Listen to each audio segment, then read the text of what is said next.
Talupulo nga minuto pagpasan may kasangapul kat may sa.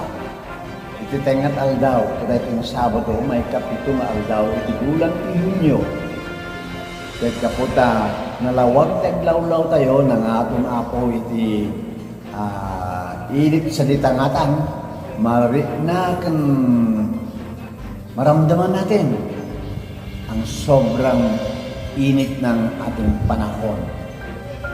At kaakibat ng mainit na panahon, ang ating kapaligiran din, parang very alarming po yung damdamin ng ating mga kababayan dahil padami ng padami.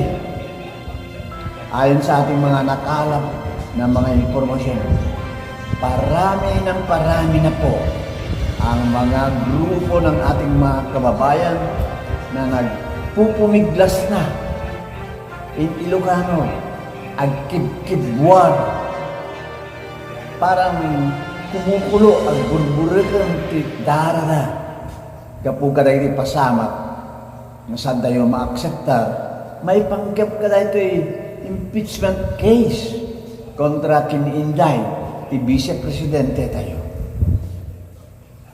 Amok pagamukunay, amigos, amigas, we are very much aware of what had been happening the past few days hanggang sa mga pagkakataon ito.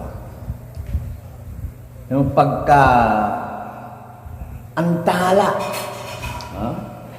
dahil pa arami digiti na duma-duma nga estratehiya tapno mapundan kuno mabarikadahan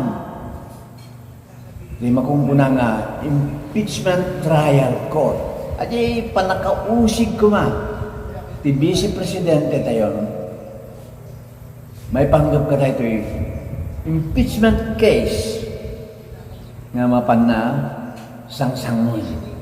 Ado, dayahan ko na nga maawatan kan hang nga maakseptar. Dagi kailan tayo, dagi panakayalot ti petsa, iti panakabasa ti articles of impeachment na iyalutod. Kaya dapat na kita agar-arami din iti resolution nga